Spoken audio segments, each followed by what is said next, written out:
you like your Counter-Strike tense, close, expertly played, with a little bit of you've come to the right place, my friends, because we have got Cloud9 versus mousesports kicking off our quarterfinals today. And just to make sure your synapses are firing on all cylinders, I've got a little buff for you. This is our sports buff question. We've got another one before our second match of the day, but here's the first one. Who won the first ever DreamHack Masters? Was it A, NIP, B, Godsent, C, Astralis, or D, G? Can we switch camera right now? I thought I had a stroke. 2. I didn't have a stroke. Okay. Yep. Just making sure. Yep. There we go. I probably should have discussed that one in rehearsal, but I was feeling myself. All right then, Cloud9 versus Mouse is coming up, and we want to get your opinions. So, if you think Cloud9 is going to be sailing through to the semi-finals after this match, hashtag C9. If you think it's going to be Mouse, hashtag Mouse. Let's take a look at the bracket though and just see what's going to happen if these guys make it through, or which team's going to make it through, who they could possibly be going up against. I kind of want to know your predictions for who they're going to meet. So, you want to do some loose semifinals predictions? Yes, please. All right, I'll just run it through. Heroic, Mouse, Astralis, Furia. I will mirror exactly that. I think it's fair. All right. Technically, I'm obliged to predict Cloud9 and Astralis in the official predictions. Your predictions are meaningless. They just get you merchandise. What I actually think, I'm getting you guys bucket hat shush. Right, what I actually think is going to be Heroic, Mouse, and then I don't know from Gambit Astralis, even though Astralis is playing super well, but I think they're going to make Furia there. So there's part of me that wants to say it's going to be Gambit Furia. Go for it. But in my official predictions later on, I will be that. saying that both Cloud9 and Astralis will be getting through to the semi-finals, because I have no morals. Now, Cloud9, let's talk more about them. You actually cast Cloud9 going up against mousesports. They made it to the finals of the Blast Full Showdown. What happened? It was close 2 matches, but in those 2 matches, it didn't feel like Mouse were going to lose at any point, if that makes sense. In the last few rounds of the game, I was kind of like, it feels like mousesports have too many things in place.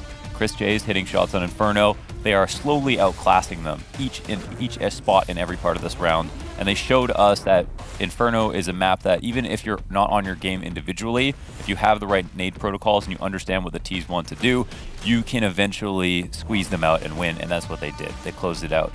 That's the scary part about Cloud9 going into this match. Now, I don't actually think, they're smart enough to learn from that. I don't know how much their Inferno's improved, and it depends where the veto lands. But from what we saw last time, you'd have to give them an edge to Mouse. Scrawny, what was your main concern about Cloud9 when they went up against Mouse? Just firepower. On an individual level, I think mousesports are hitting this crazy peak at the moment, right? Frozen and VMAS, both in that series, had incredible ratings and just looked to be slotting in to the skill caliber of something like Rops, who we tout as the best player on mousesports, this consistent global star. So it just didn't seem like they were able to go toe-to-toe. And Floppy did mention in his post-game interview earlier this tournament that, well, he was feeling maybe the shakes a little. He was a bit nervous going up against mousesports, that top-tier competition for the first time. So he said maybe now they're feeling better. And if individually we keep seeing what we have from Cloud9, the likes of Alex in some of these maps, I mean, those 2 Dust 2 games back-to-back were crazy. And then also in the opening map of Nuke versus Spirit, he performed incredibly well individually, not even to mention his calls. So I just think today, hopefully Cloud9 are a little more comfortable here in Europe. They're a little more fired up on an individual level, and that's what it's going to take to even compete with mousesports. Let's talk about Esatag. He is a player. He's the $2 million man, right? There's a lot of conversation about this young man and his shrine, which I guess worked because, hey guys, we've got a new operation overnight, so I'm just going to pretend that was a shrine. The Danes, they burn more candles per capita than anyone else in the world, right? It's very Hugo to have the I like that you've learned Hugo, and I've heard it. I've heard you say it so many times now. We need to get you a little blanket for the desk. Yeah, a little I'll white bring people you a blanket. candle. There you there we go. I was just going to ask literally about the role that he's playing on the team, because this is the man who can do anything. Yeah, so it seems like he has the keys to his CT sides. Like, he will just appear in different positions on the map. They aren't normal positions. He's always taking an off angle. He's roaming a lot. He's just trusted to make plays. It's almost like Alex in some senses, especially on Nuke. It's where he comes in a lot. It feels like everyone's a bit more reserved on Inferno. There's not much creativity available to you on CT side Inferno, so it's a little bit harder in that perspective. But yeah, Estetag has freedom on this team, and he's using it well.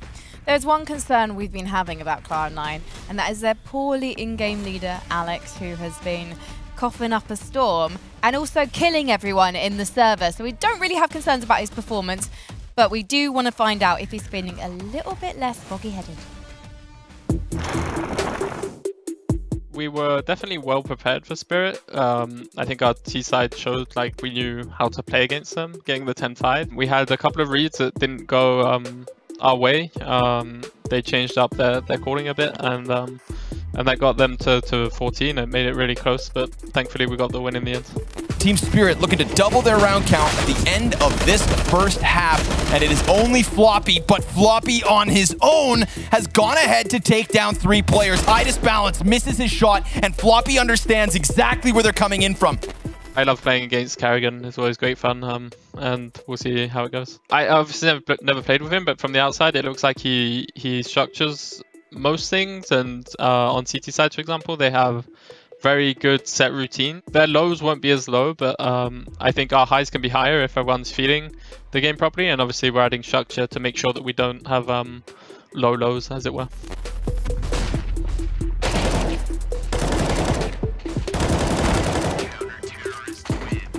It's going to be very tough because there's great teams left in the tournament. I think we're very happy with the progress we've shown. We know that if we keep showing progress and we play how we're playing in practice, we can beat almost anyone. But obviously translating that into officials is a lot harder, but I'm happy that we're getting there step by step. And it is going to be an incredibly difficult task for Cloud9 to beat Mouse today, because Mouse came to the DreamHack Masters Winter with a renewed sense of purpose. Everyone now knows what they need to do to get the W. You've got BMath getting multi-frags on entry. You've got Rops doing whatever the hell he needs to do, whether it's hard lucking or occasionally picking up the AWP depending on the map. And then you've got Chris J really just feeling himself, right? And I just don't know how Cloud9 can kind of break in. Well, it's tough. Yeah, I think the real hard part for Mouse leading up to these last couple of weeks for them was that Kerrigan and Chris J both have abysmal stats. Like their stats overall are just not good enough. Even if BMass, Rops, and Frozen are firing off as the core, they were not coming up. But now Chris J is coming up a lot more. He's opping again, taking it from Kerrigan, which makes me more sense. And Kerrigan is playing a new kind of role where he's been aggressive, lurking with his rifle, getting information, but most often not just getting information and dying, like sometimes you can see from Art, we saw from Glay the other day, he's getting the kills too, sometimes even top fragging. So that's what's really scary about them. But what's also really scary about that narrative is just like how long can they keep that up? Is that something that's going to keep going? And Rops J, as we're now calling Rops J, yeah. J. Knocking them down like bowling pins. Like, is that one of your favorite plays of the tournament? That 5 shots on the AWP, 5 kills. I mean, one of the cleanest aces I've seen in recent memory, right. And one of the sickest casts too, if I may say, Mohan. Oh, thank you so much. Yeah, I really made that moment. What can I say? It was Chris J and lower. A new level to mousesports if Rops is every once in a while going to pick up the secondary op and pull off plays like that. It's crazy to me that like a guy who can use that sniper so cleanly, so clinically, doesn't do it more often. Well, we are going to talk to the actual sniper of mousesports right now. It is Chris J. Let's find out what's going on. Make some noise! Madden's not forgot how to put the Deagle down range, and there's Chris. Says I'll pad those stats, thank you very much. I didn't expect them to play as good as they did, but we saw their match against Astralis and noticed they were actually playing pretty good CS, especially on Nuke. They're just playing really good as a team there. They do have the player advantage. Deco down first, dead and buried. Frozen dealing with Zed, the man that picked up 3 in the previous round. It's now Frozen's turn. Frozen turns on the M4 and he gets the 4. As soon as COVID started, we haven't been playing that well, or pretty terrible actually, most of the time. I mean, obviously we're really happy we got to the quarterfinal now in DreamHack Masters. We haven't been doing all that well lately. Playoff spots are hard to come by for us, so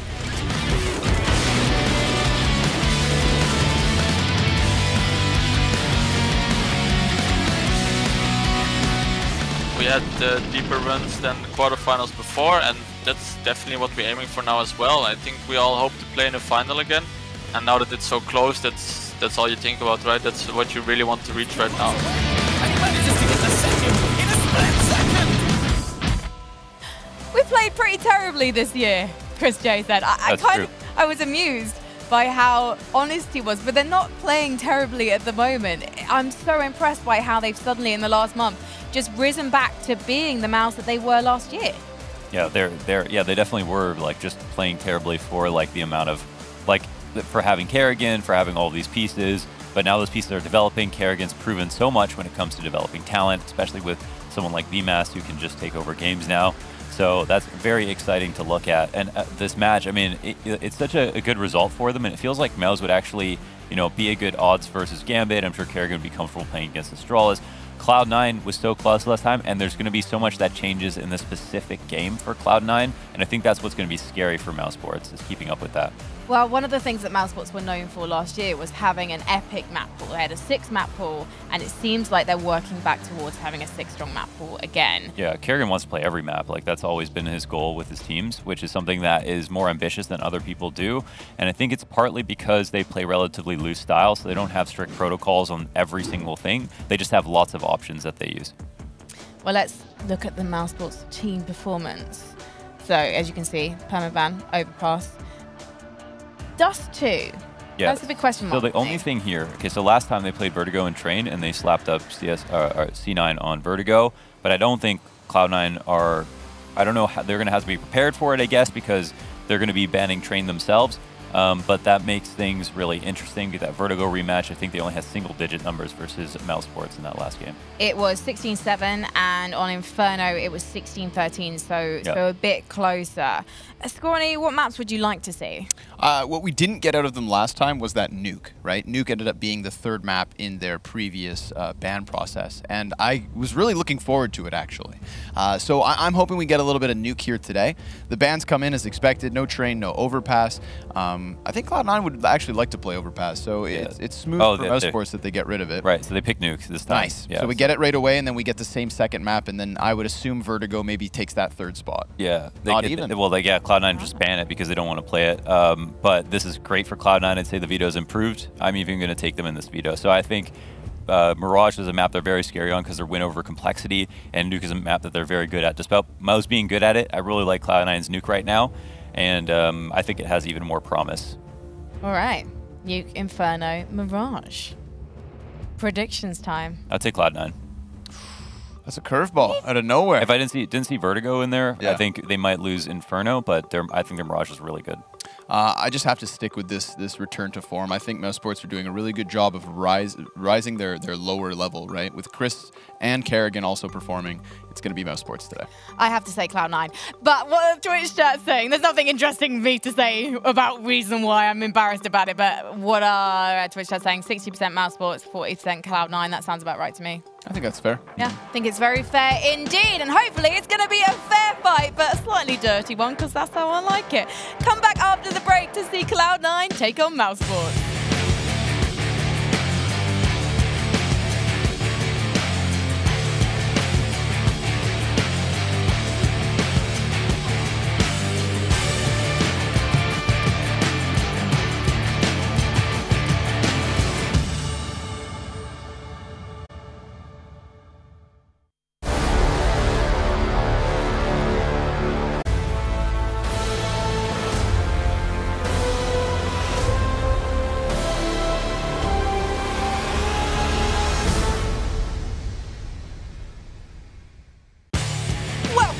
To DreamHack Masters Winter. We've got mousesports and we've got Cloud9 lining up for this epic quarterfinals.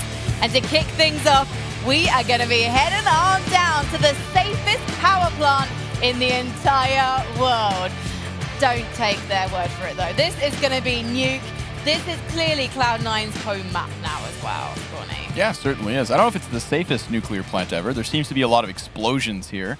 Yeah. Normally not going hand in hand. Somehow no nuclear meltdowns, even though they explode the bomb. Yeah. So yeah, but it's quite safe then. I think it's safe for Cloud9. This is a map that we've seen them want to kind of take over as their home territory. It's a map that they've picked as the first map versus a lot of other teams. And I think that this kind of just plays into the story of them getting more and more comfortable on it, right? They're winding up with wins over Ents, with a win over Spirit. Now they're going to try and take it to mousesports. Use that momentum and the comfort on Nuke specifically. Last time they didn't want to choose Nuke versus mousesports, and I would understand why. But it seems like today's the day they're going to test themselves. We are currently waiting for Chris J to get onto the server, which gives us an No worries. opportunity to talk about how terrifying Rops is on this map. Yeah, I mean, the whole team, it's just been a map that they've always played. And yeah, the win versus Astralis, that famously that they've pulled off. This is a map that Kerrigan loves to call on. This is just a map, of course, that fits the Danish playstyle, I guess.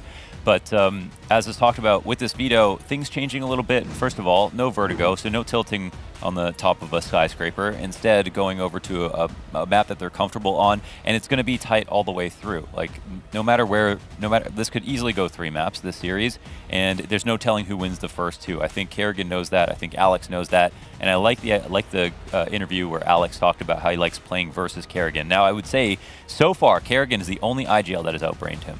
That's what we learned in their last series, and that's the interesting storyline for me. Even Blame F just got completely outclassed in terms of their first performance versus Cloud9. But it's about picking into your strengths, especially with this first map. Well, Alex can definitely outfrag Kerrigan. That is something. Yeah, but outbrained and lost. Yeah. Right?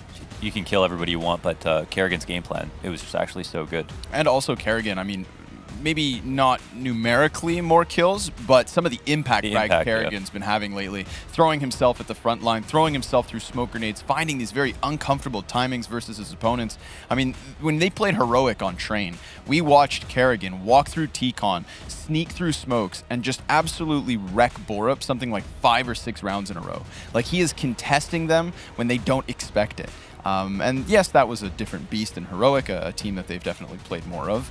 And but I think he can definitely reapply that same skill set, that same mentality versus Cloud9. And that's interesting. So Kerrigan, it sounds like he's become a much more of a risk taker. He's now the man who definitely wants to get it done, going on that entry. Yeah. How...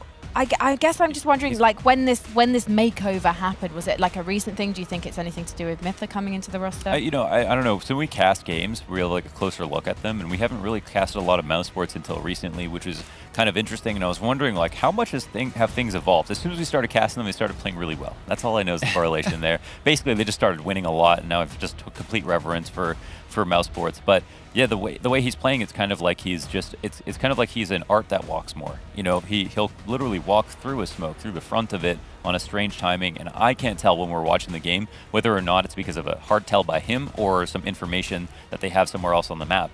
But he seems to really just put himself out there just for that one moment where he can either get the kill or tell everybody where his opponents are. Just get a read on the setup. He uses himself kind of like a spy camera. And there is something that kind of goes without saying, which is Woxic is facing his old team.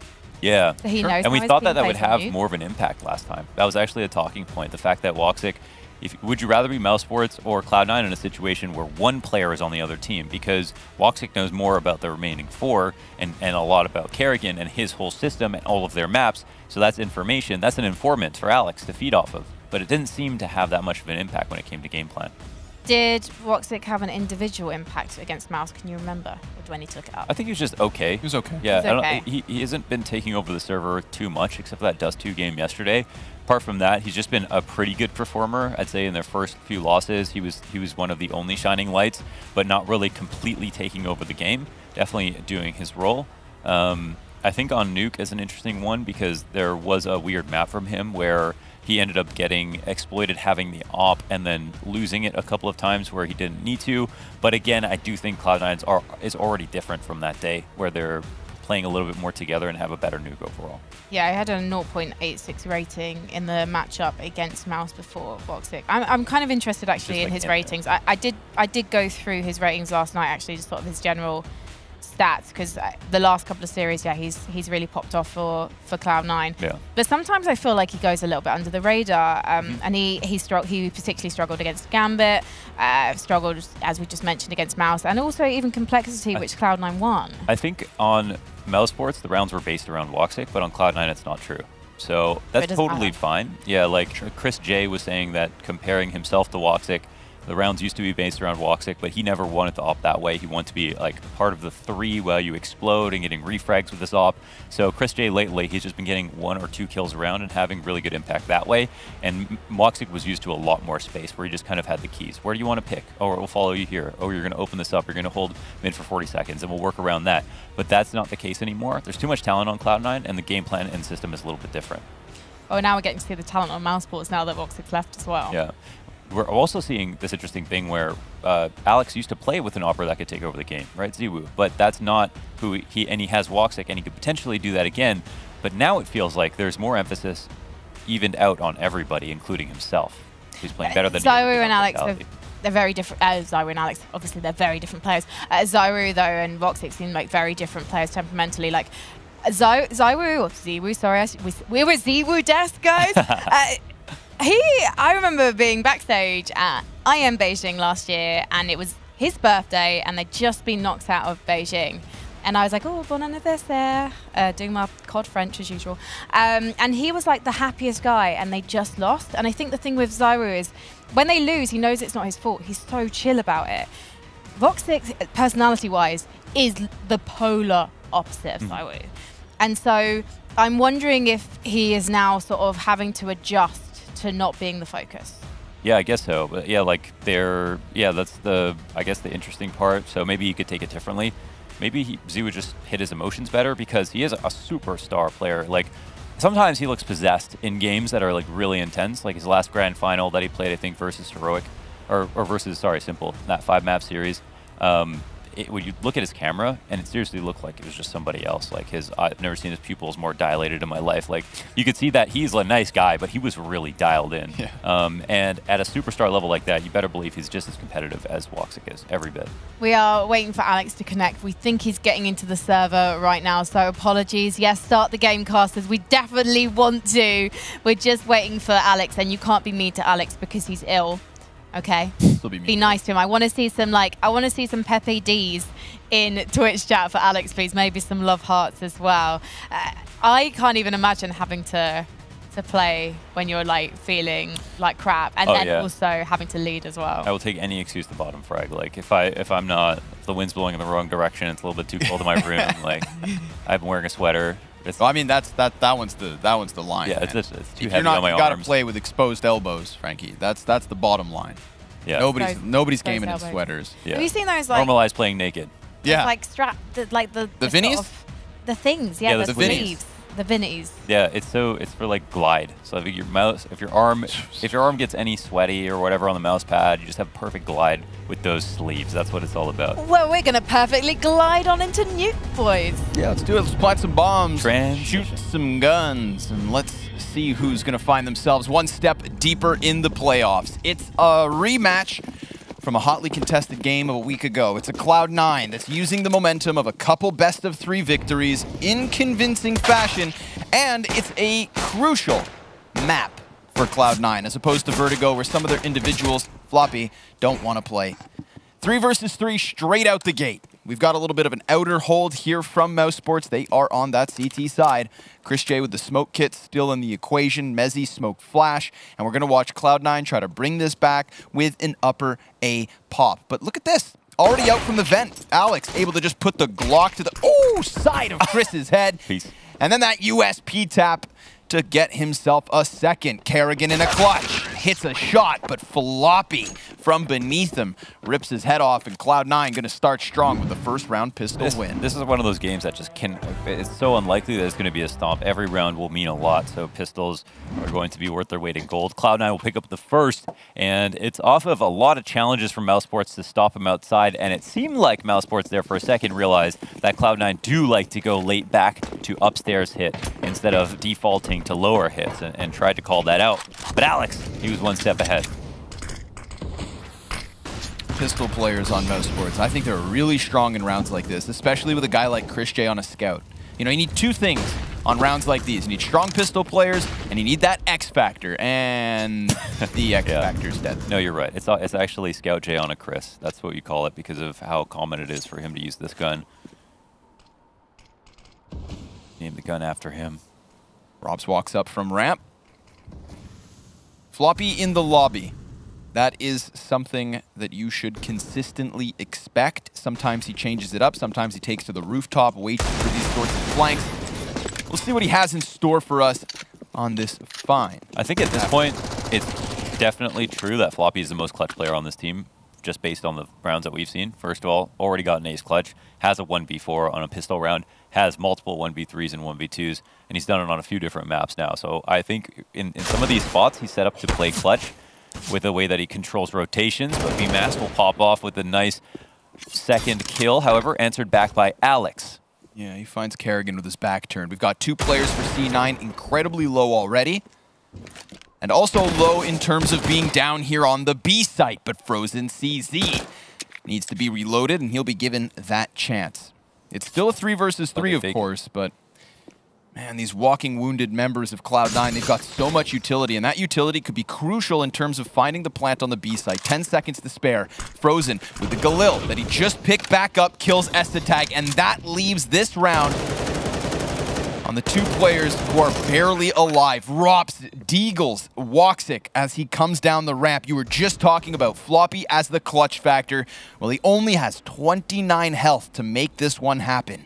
He knows Rops was over towards ramp. He knows that Galil's been offered on decon, and Rops is going to walk right into the angle. Floppy's now dropped to 4 HP. 2 each for the remaining members of mousesports, and Floppy, well, he peeks out from the control window, sees nothing, jumps up, and gets taken down. mousesports with a forced buy win. That does come close, but of course, with such low health, you wouldn't expect him to be able to pull it off. Frozen with 3 as Cloud9 cannot make a decision soon enough and are not in positions to refrag some of the nice shots that came in. You highlighted the pistol performers here, and they all came up to deliver. They got on stage, and they gave us a show. This is very nice stuff, and they used their upgraded guns against Cloud9 themselves. So much better than winning the first round is winning the second sometimes. You can really take the wind out of your sails when you think you've got a hot start. Cloud9 will invest and try to counter buy, but they've only got 1 Galil here on Floppy. Quick pop, though. Perhaps. They're already setting up as the incendiaries and smokes will burn themselves out. We've seen Cloud9 with convincing pushes, but VMAS, easy dodge for the flashbang. Beautiful 3K spray down. The corpses stack up for Cloud9. Oh, poor Floppy's going to take damage through the wall as Frozen finds him without ever having to see him. So VMAS, easy flash dodge. If they can shut down that A-pop from Cloud9, then I think Cloud9 are in a little bit of a shaky position because they use that quite well to steal rounds here and there versus their previous opponents. In a lot of ways, VMAS is the ultimate anchor, able to get these 3K spray downs consistently. I love to call him 3Mass. He just does not stop with those holds, and that's a strong position to do it. You just got to find the timing when they come out of the hut that you peek out and spray. But that is, once again, Cloud9 forced and relegated down to just pistols and what looks like another mowdown on the way. Frozen able to handle the heat. Ooh, 3 kills from the M4. Alex has made it down to the B site. He's going to try to rush this bomb plant, but uh-oh, bit of a delay. And that delay makes the difference. Oops. Can't put it down. I don't think he had it either way. Maybe it would have been a little bit closer, but that is a round done here for mousesports, and there are AKs bought, no save here for an op. They're just going to have Woxic rifling. No big deal. Floppy went Galil last round. We'll go Galil on this one again.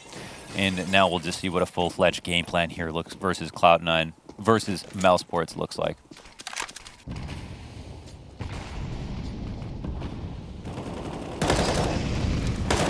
Able to open up. Finding Mezzy. Chris J missing the op shot.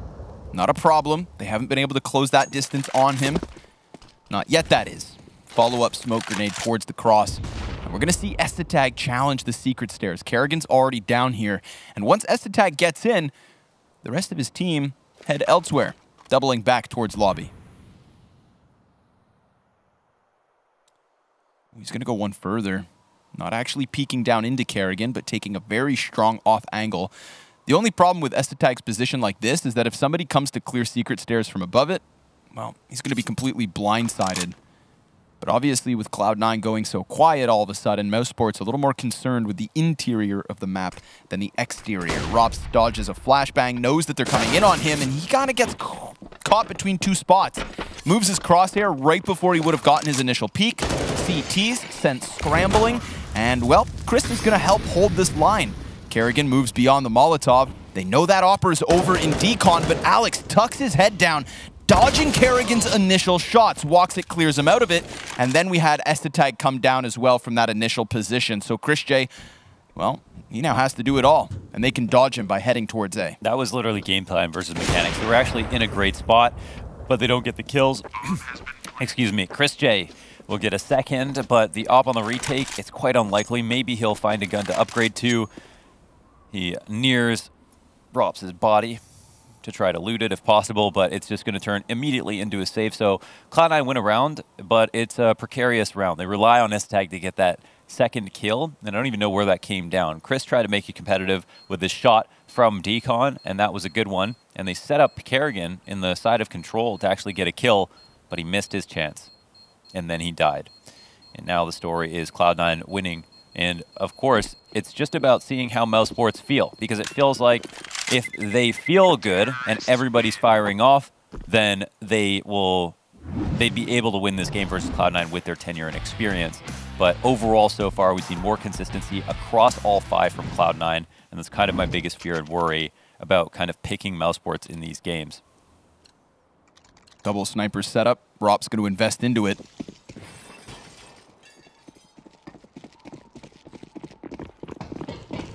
We saw a little bit of Estetag also doing well on T side as well as CT side in different matches here on Nuke. And he's been so crafty about the kills, it feels like the action is going on elsewhere, and he appears on the kill feed. It was very violent.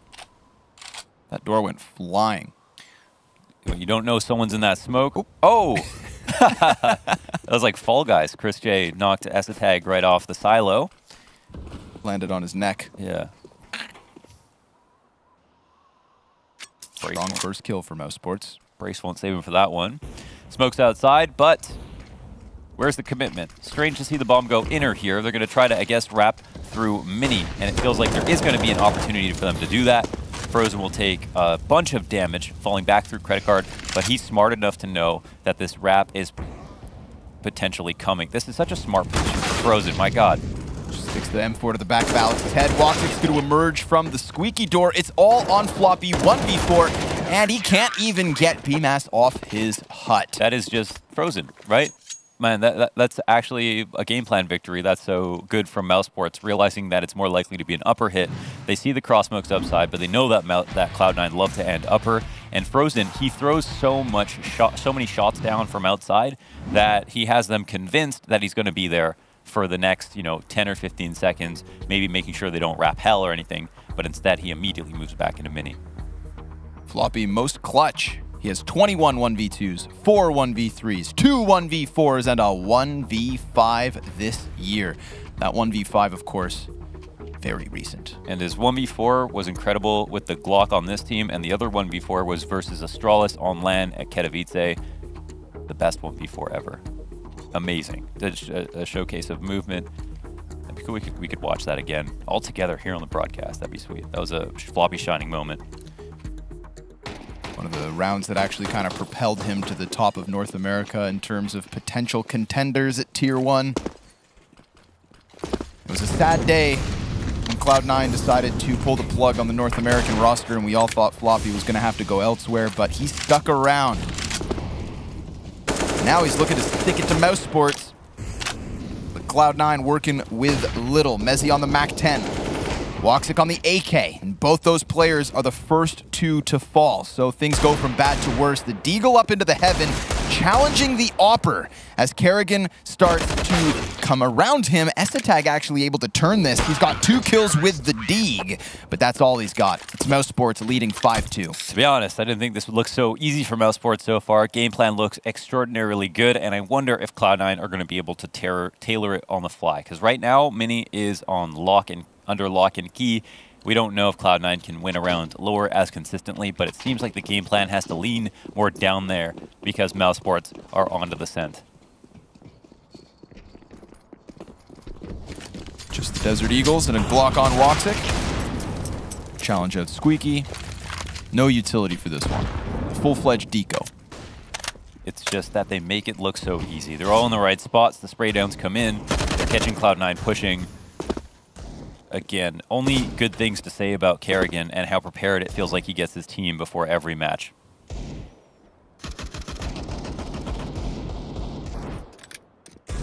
Alex could find BMAS. He's got his head tucked. Trying to peek out here. Has cover from Kerrigan. If even needed. Blindside execution. Cloud9 very much just stranded in the lobby. So we're going to see the desperation sink in. They're going to look to sprint onto the A site. One final hoorah! And ultimately, they should just die. Eagle shot. Careful about the peak, too. Yeah.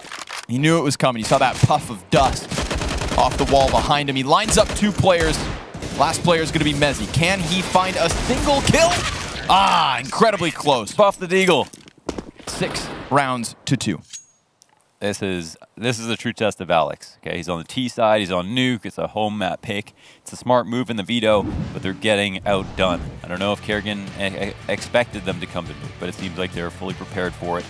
And you'd love to see that. Him, Myther, maybe get some credit, of course. I definitely talk about Kassad more. It's just and then you talk about how much input he has on the roster, but it's just you know, I don't know when and where to give the credit out sometimes, but of course the team are always talking about both Kassad and we're seeing, I think, mousesports with Myther doing really well. So I'm just going to go ahead and assume there's some kind of correlation there. Cross outside. How do they sniff this out? This is really important for Cloud9, of course. They're going to see the smokes come up and no T's have crossed. This is might be a very 5-head play here by Cloud9 as they walk finally across. And it's really been Frozen's information to catch them off in this position. Chris J challenging, very aggressive with the op, but with reason. Hones in to Alex. That does leave lobby for Floppy at a potential ramp flank. Frozen able to tuck down into the control. BMAS looking to challenge from vent. There's the opening back for Cloud9. They've got Frozen to deal with inside of the site. On the top side of these rafters. Rops shoots Woxic in the feet.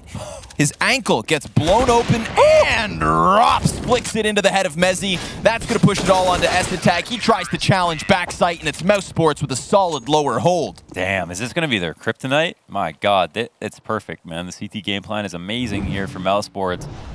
Love to see Alex challenge on that level. So many good wins for them recently, but really, I mean, how calm is it, right, on CT side? Everything is just coming to them.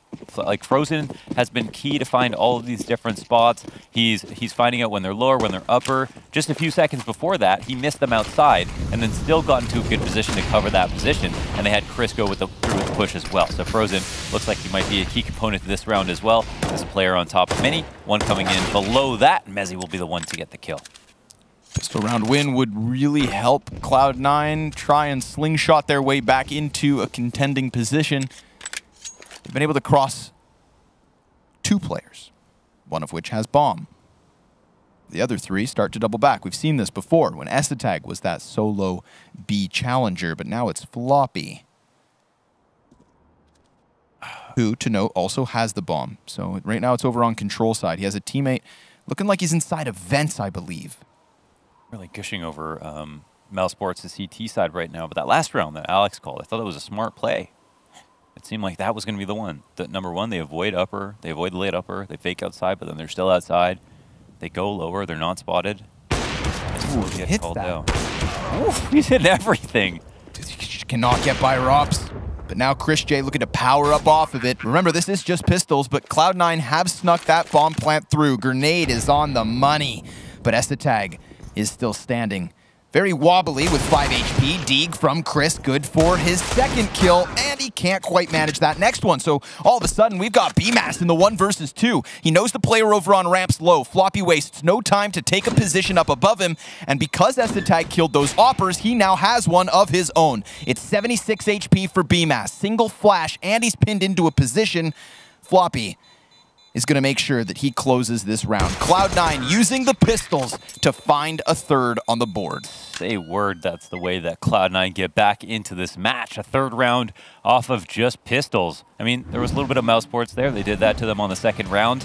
So I guess they gave them a taste of their own medicine. A couple of great shots being hit here and a failure to trade by Chris J. Sometimes it's not nice to have to rely on a Deagle sidearm. That gun will either get you 3 kills or 0. Of course, all that money still in the back pockets of mousesports. It's going to have to be spent on this double sniper setup yet again.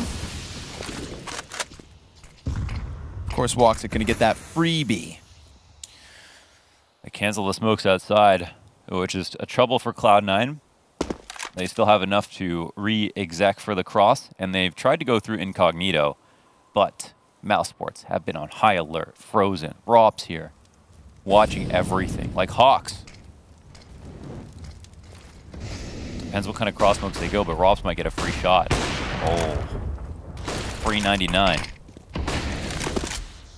2-for-1 special, maybe. Woo! Damn, it just looks so damn effortless with Rops. Essetag catching a player inside the vent. Kerrigan doesn't let his guard down and anticipates that peek. Let's see it. Essetag without the bomb, of course, as that was thrown over towards Secret, but a quick little tippity-tap into the head of Rops. The challenge out from Vents, but they double up on him. And mousesports right back to their winning ways, sitting on a 5-round lead. Game plan here for mousesports. Again, covering everything. With those smokes getting interrupted outside, they wanted to try to go through with the walk. Clearly not the right idea. Rops is in a very committed position here. Try to be unpre-fireable behind the generator in the heavens, but the air conditioner unit, whatever the hell that is, and then he gets an opening shot, gets into hell as well. And at that point, they know they're spotted, but they're just trying to cross, and they still can't do it without a casualty. That was a collateral shot. Hit them both through the wall? I think so. Mezzi and Alex both go down, unless it was a grenade that I didn't see. Which is the only other alternative, because they took it at the exact same instance. Frozen gonna slip right back behind Alex. Not the first time he's died to that, but Frozen wasn't in the same corner. He was still back beyond the smoke. Another gun round from Cloud9 getting absolutely shut out of the situation. Mezzi on for a massive clutch, and Kerrigan cuts him down. Mousesports are looking fantastic. This is clearly the best opponent that Cloud9 have faced so far. They're absolutely destroying them from all perspectives. Again, I feel like Kerrigan has been the only IGL so far to straight up outbrain Alex after they've gotten some experience under their belt, and it seems like it's just more of the same. Frozen, such a key piece of the puzzle. The idea is to hold on to outside control as long as possible. The low rotations, reading the late upper hits, everything is getting stuffed at the 20-yard line. Cloud9 barely able to turn the corner, can't get the bomb planted. Woxic never played against Cloud9 while he was on mousesports. Although he definitely wouldn't have played against the Cloud9 that we know today anyway. It's a very different roster. That's true. Just the organization, I guess. But yeah, they're just this, you know, very new, very early days here for Cloud9. Chris, 12-3. Looking hot and heavy. We had an interview with him last week where he was talking about trying to refine that confidence on the op, not feeling like he could be a star yet again. But damn, ever since we saw that uptick, massive uptick. A second wave. Kerrigan, well, it's him and Frozen and BMAS down here on the A site. Everything getting ripped away from Cloud9.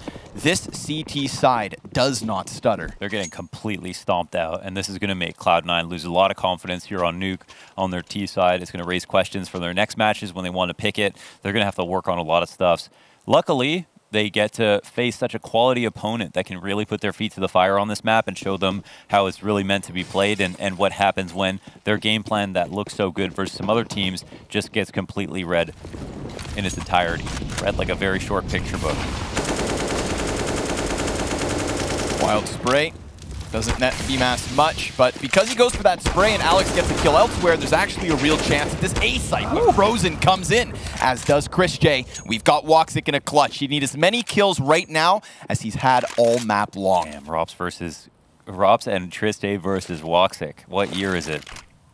Got an opper up in the rafters. Woxic, he's gonna dodge down into the vent, but it's a fake. He comes right back up. And Chris J sitting inside of the site, spotted, but what is he doing up there? What is he doing up there? Chris, he's just perched up waiting. He read it. He read it completely. You think you just get ready to think about going lower, just make sure that he's down the vent? No, he read it completely. He let Rops rotate that whole time. And this is a position where you could go lower, but if you got the kill, it would have been a pretty good spot. Chris is going Galaxy Brain right now, okay? Them lobes are throbbing at the moment for Chris. He's got so many kills, hitting all his shots, and fitting in nicely.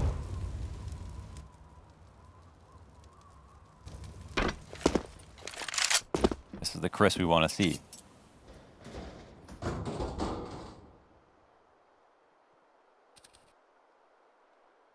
Chris Jesus. Walking on water. Walking on Woxic. Yeah, that he is.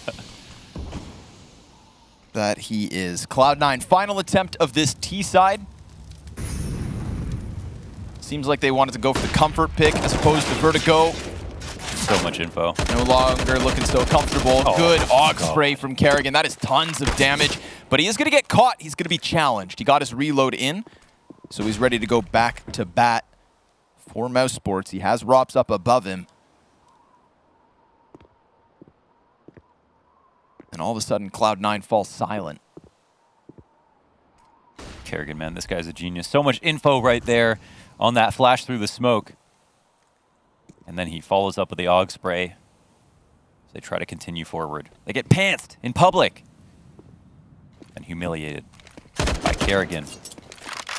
Interesting position here for Esatag, silently walking around the aircon. And the fact that Woxic gets that kill means that we're still going to have... we had Esatag with the element of surprise. Chris J's going to drop a shot. Suddenly, we've got Floppy bursting from the squeaky door down into the vents. These 3 Ts go. They got 5 seconds to spare for that plant. Yeah. Rops is going to come down from ramp.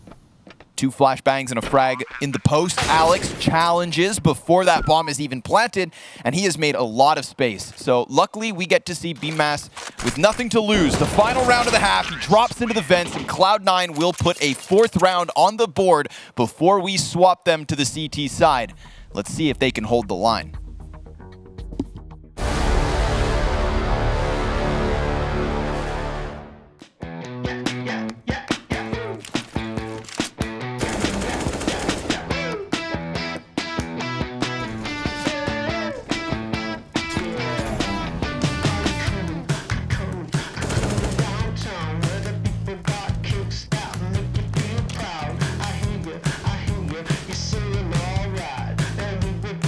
Control.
The last time these teams matched up against each other, the first map was uncomfortable for Cloud9. If this one's gonna be a blowout, if mousesports are their biggest challengers so far on Nuke, then at least we know in the back of our minds that even last series, Inferno was closer than Vertigo.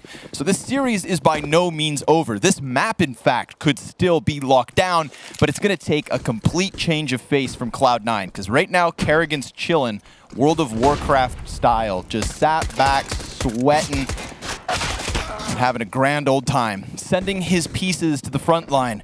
Yet again in this one, Robson Frozen combining for first 2 kills. This A site's going to be compromised off of the back of it. I mean, what is Alex meant to do here in the face of such adversity? Players starting to flood forward towards him. He's thinking about using the door to escape. Mini's compromised. He literally was surrounded by all 5 players of mousesports, and I'm sure that's how he has felt all map long. A chance for Cloud9 to redeem themselves after getting thoroughly outplayed, completely manhandled in that first half by the game plan, as you mentioned, by a chilling Kerrigan and Floppy. If there's anyone who could clutch on a pistol, we know that's this boy right here, but he's getting flanked, I think. Someone coming in through back of hut. No, he's wrapped around the other side. How will he read the first shot? No, come on, dude. He cannot win again. Are you serious? This is another 1v5. This is 1v5, and he doesn't have the kit. He could does just have stick a smoke if he wants to get on the bomb. He has a kit in hand. There's a chance. Dude, he could just stick it right here, right now. They have to come out and peek him. No way he's going to pull this off again. Incredible.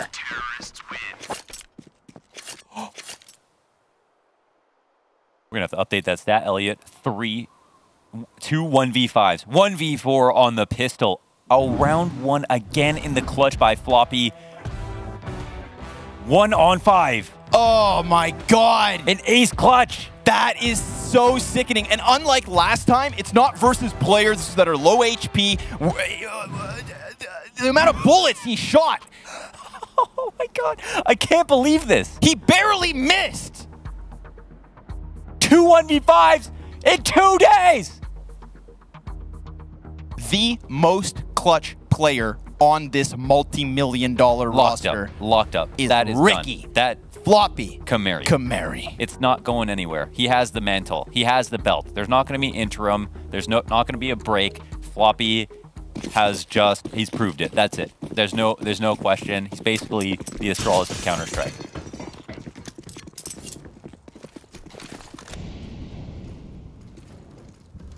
Woxic is 3 and 15. Mezzy is 2 and 15.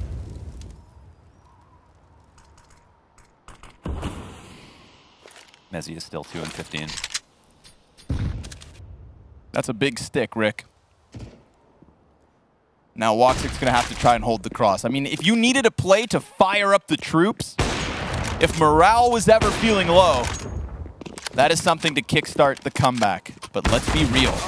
mousesports have showed no sign of really messing around here on Nuke. They got out of bed for a quick day in the office.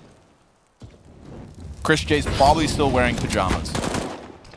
But Esatag, well, he's locking this down. We've got a 5 versus 3 versus the force buy from mousesports. They use that bomb plant to, well, maximize the money. And it's a shutdown. So Cloud9, they're going to claw back a second in this CT side. And now they've got just pistols ahead. Still in awe. Floppy the venerated. The revered. A chance for Cloud9's members to pull their stats up a little bit. Pull themselves up by their bootstraps. A farm round. mousesports only have pistols to work with.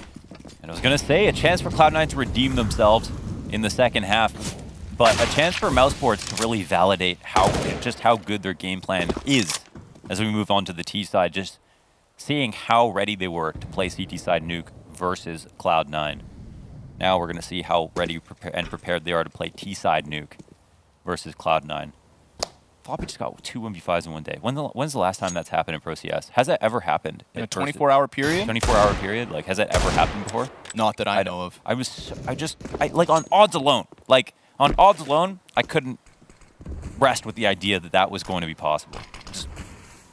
Looking at him in a 1 versus 5, in the back of my head was like, well, he can't do it because he did it yesterday. Yeah, he's already done it. Yeah, he's already used the juice. Yeah, you get one of those a year if you're lucky. That man was flying across the map. Woxic tracks him like a clay pigeon and shatters him on the cusp of secret. This is Cloud9 within 4. And mousesports, they proved to us that their defense was solid. They have not been given a chance to show us anything here on the offense until now. Let's see that big buy from mousesports. If that 1v5 kickstarts a comeback, I'm still without words. I'm taking my clothes off and running out of the studio. Let's do it. I'm gone. Wait, are you actually going to do? So there's a three-round, 4-round difference. Woxic holding versus the upper exist. Oh my God, the rifles are running right by him. One gets caught on the edge of the vent, and Robs, he's here to trade. He'll grab 2 to deny anyone from trying to stop them further. But now that Robs and Frozen are down, there's a player in ramp. IGL versus IGL. Kerrigan wins. 2-on-2 bomb planted. Ramp control to mousesports. And Chris J is going to get the remaining players. What the hell just happened? Couple of players down through vent. Did Kerrigan cross paths with Floppy in the trophy room, or did Kerrigan get down vent so quickly, waste no time? Ramp? I don't know where. Either he ran all the way through the B site to ramp to catch Alex off guard, or he somehow crossed paths with Floppy. And how is Rops just fighting from inside of Mini versus upper players while his teammates are going downstairs? Whatever just happened. That's one of those rounds where we need Cypher cameras everywhere. Yeah. We need some coaches out here. It hurts. On the cross, it does. Frozen, finding the pickup. Too soon. This is mousesports starting to get the ball rolling. First gun round looks good. Looks chaotic, may I add. A frantic round for mousesports, but maybe it's within that chaos that they look to scalp Cloud9. Last place you want to go? Ramp versus Floppy. But without Ramp, you know, you can't just not go ever. Tag just blasted Alex next to fall. Rops, this is back-to-back rounds where he comes in with 2 AK headshots and just alleviates so much pressure inside of the A site. Unlike mousesports, who use BMAS as their multi-kill anchor, you've got Floppy over on the ramp. So that does kind of open up options when it comes to hitting the upper site. mousesports 13-7, leading by 6. Easiest way to win a round? Avoid Floppy here in the second half. Rops will come out and pick apart, dismantle, dismember, discombobulate the upstairs setup all alone from the cover of hut. Didn't even have to step out of the door to get the job done. Didn't have to check into work. He's working from home.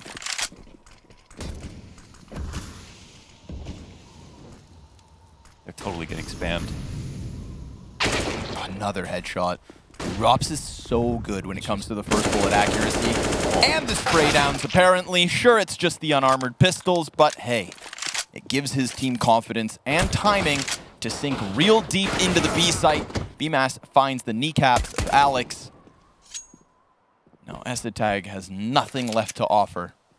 Maybe a USP kill, and that would have been if he was lucky. 16 frags for BMAS at the end of this anti-eco. 14 rounds for mousesports as they've doubled up versus Cloud9. Floppy has won more 1v5s than he has 1v4s in his career, and has as many 1v5s as the mouse players have ever won. And he did it in 24 hours. And that right there just, I mean, unarguable clutch factor from Floppy. Do it once, it's a bit of luck. He's got the belt. Find the consistency, and there's something there to talk about. Essetag, he's going to open up here. Gun round from Cloud9. It's not over yet, but it's going to take a near flawless close on the defense. Rops is dead, and that's a big head to find. But Kerrigan, well, he's slipped into the depths of this A site. He has information. Oh, Kerrigan. He's going to play this well. He's got Alex right ahead. Sees the player off the hut. Double kill from Kerrigan. Knows Essetag's up above him. Chris J trades that one. And now Chris looking to close in a 1 versus 3. Big brain play from Kerrigan. And he leaves another very experienced player to try and finish this one off. Chris J slips out from lobby. And he's going to be met by this presence at the base of Silo. It's a nice knife, bro, but Mezzi cuts him down. Better things to look at when Mezzi's on the chase. And Cloud9 win another. How the hell did Kerrigan get out there to the side of Silo? He was playing it like he was a CT. Are we sure Kerrigan's not teleporting? He really is. Because he's everywhere. Somehow over on that ramp, the 1 round versus Alex. Now he's underneath Heaven. Dude, it's just... No clip. The Kerrigan, yeah, he's no clipping. You want this one, Frankie? Ooh, BMAS is third for headshot percentage at this event with 67% and second for headshots per round. Only Esperanto is better. Good old Esperanto on contact. True. If I had to guess, Twists is the other one. Yeah, that's definitely a good shout. Like Elliot's brought in Twist there for the headshots. The highest headshot percentage of all active CSGO players. Scream is the only guy ahead of him, but that's history. Right there. So, Cloud9. There's so many things scary right now. Like, Frozen is top fragging, but Rops is clearly carrying the second half, and then Kerrigan is having these crazy-ass rounds as well. And they are just getting to spots that don't seem possible to do versus professional teams and making it look super simple. Woxic is 7 and 18! And he's dead to Chris again, who also is finding massive impact. Yes. We've seen Chris J even playing like more rifles than Ops too. Like Definitely. He's just overall in general looking versatile J to be very good in form. Floppy, unleash the beast. He runs forward on ramp room, finds one player, clears it out with Alex. So lobby control in the back pocket of Cloud9, but it's the B site that may be compromised. As Kerrigan goes off to get into the shenanigans that he does, he leaves the rest of his team to go lower. They're going to wait, I think. I don't know if they commit here, or I guess they're committing with the lurk. Oh, it should work out well. He could have taken that shot. I didn't think Floppy would check the skies. Tag denies entrance on the bomb site. Frozen. He's got 1 kill to his name, and then he's slain by Estetag. If Kerrigan was able to catch Floppy off guard, then I think mousesports do hold off a little bit longer. We get that uncertainty sinking into Cloud9's minds. Not the case. He gets caught by Ricky. And we've got Cloud9 still fighting here on Nuke. Maybe something of a different round if Floppy isn't aware here. But, of course, the trades don't come down on the lower hit either. Just this round discrepancy, and that's the trouble. Mousesports look like they're, no matter what, even when they lose, they're in such a good position to do so much damage well. Molly spreads extra. Chris J hangs out a little bit longer, just to see if he can get something. Of course, he's got to put this op to work if possible. Armor not the biggest issue in the world here. And Robs has been a maniac on this T-half so far with some of these opening kills. I wouldn't be surprised if he finds a deagle kill or two.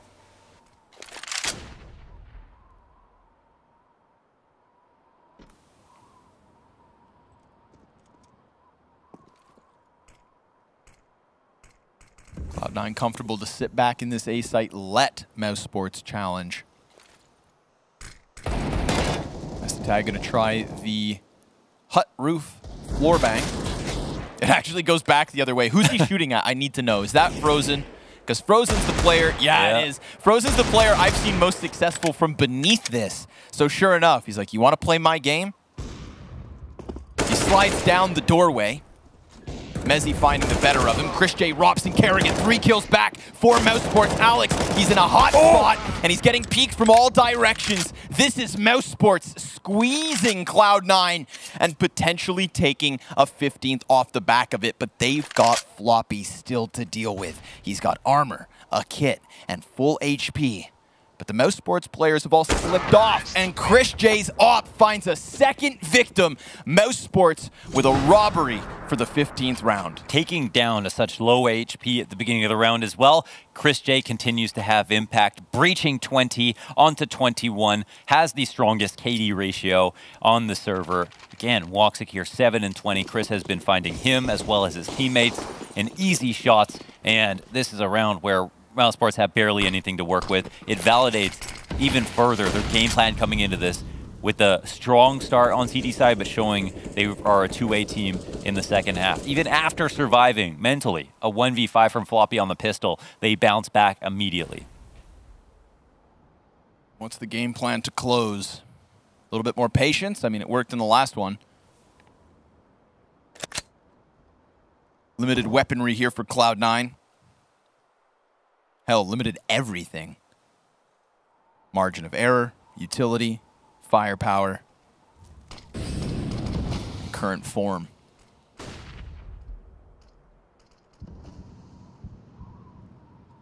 Majority of members of mousesports moseying through lobby.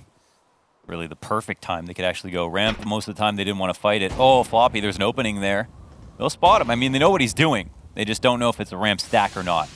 Just as we say that, Floppy's peripheral vision. Estetag sneaks in.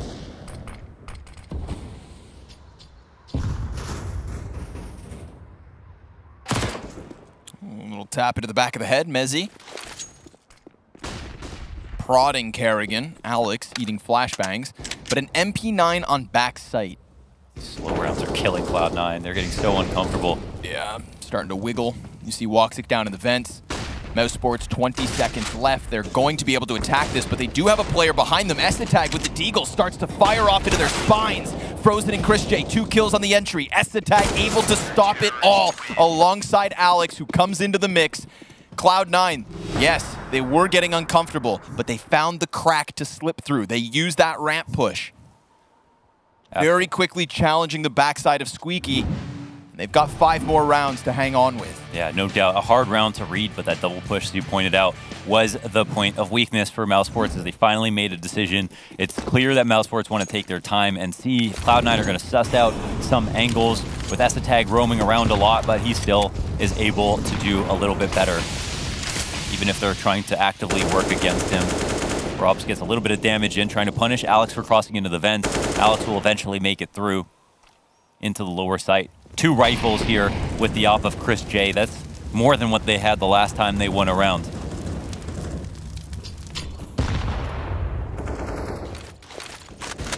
Smoke goes in. Let's see if Floppy can hang on. BMAS gonna get close. Molly at his feet. Barely any damage, not a big deal, but it is still ramp control for mousesports, or at least initial ramp control. Sometimes Floppy likes to come back at them. Oh, he's up here quickly, man. Is there anybody in heaven at the moment? Kerrigan, he does it again. This aggressive lurking. I mean, we touched on it in the pregame because it has been a key piece to mousesports' recent success. Alex gonna get flashed around the corner. Can't give himself the double, but does prime Mezzy for a multi-kill. And sure enough, it is all on Rops. But now he's hopping. And we very recently saw what he can do. Can't spell Rops without op. But on 19 HP, he'll take the elevator to the penthouse and chill back until this round is over. Not much chance for him to win. Valuable to try to get this op back in the hands of Chris J. We know how good he's been with it. And Cloud9, they slowly inch forward towards a comeback. Not out of the realm of possibility, but again, it feels like shades of the last game. Maybe it gets close, but mousesports still look in full control. Not really slipping too much. They have a couple of failures, but we see with the style of rounds, it's not as if Cloud9 are just outplaying them. They're just out-trading them, barely keeping up. They got the kill on Kerrigan. Kerrigan could have gotten 2 upstairs. That would have been the big one. But it's definitely in the round. Yeah. Also, Alex, if he doesn't deliver a kill plus further damage on the Squeaky side, then I think Mezzy doesn't look nearly as comfortable. He's been bullied this map. 4 to go for Cloud9. They are not out of this by any stretch of the imagination. Great early damage off of the frag grenade as well. Frozen, who is one of the least equipped for this 27th round. We saw a round like this actually go the way of mousesports. Don't forget about it. Chris J's op hunting an initial target. He has Woxic on the other side of Garage. Chris J gonna try his chance with some wall bangs. Thinks maybe somebody may have peeked off of that information. Floppy gets the first kill, and it's Rops. Big frag.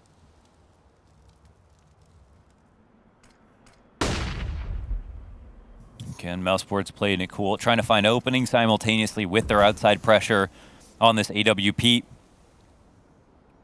Chris comes back towards the lobby. Floppy up to bat again. Get challenged by 2. Woxic's here to help him, so Cloud9 looking pretty comfortable at the 40-second mark. Chrisjay's AWP has still been unable to get into the mix. Woxic's going to be challenged, and Kerrigan takes to the lower site. They do have a chance if they can kill Floppy, but he's playing up close. Chrisjay will find him. That's the kill they needed. That's the AK offered over. Tag's going to try to challenge. He does get frozen first and foremost. Sprays it into Chrisjay. Recovers a bit of a chance. Kerrigan popped up close and personal. Esatag taking a 12th. That was a nice display of rifle work there by Esatag. Very careful with every little bit of ammo. Lining up his targets, recognizing how much time he had for each fight, cleaning out his angles properly. That was such a great shot by Chrisjay. I swear he wasn't even done peeking yet. Coming into the ramp. Still before this, but still a nice round by Esatag all the same. Buy up again here for mousesports. You've got to be terrified if you're Cloud9. Every single round it feels like it comes close. Good guns or not. Very quick wall of utility coming out of Cloud9. Smoke is not good for them to push through. Alex, he actually burns to Frozen. That Molotov was just coming out the side of Hut. It had leaked through, and Woxic now leaks mousesports as they try to dive down into the vents. Ross with a double kill, and they've got a good position to dive down. How are Cloud9 going to retake this site? It's Mezzy on 12 HP, Floppy on the op, Rops 21 kills to his name, and that bomb's now been activated on the backside of the site. Rops wastes no time, gets up close and personal. He wants to look him in the eyes as he takes this away from him. Floppy gonna get aggressed upon, and with 12 health from the bottom of the scoreboard, Mezzy has to deliver. And when you think of the individual level that mousesports' last two players are currently on, you know he had no chance. Rops finishing this off in style. A hell of a 1 versus 5 from Floppy to give that CT side any sort of a chance. They ran with the energy, they ran with the momentum, but mousesports from the get-go looked way too strong on Nuke. And we'll be telling you exactly why after this break.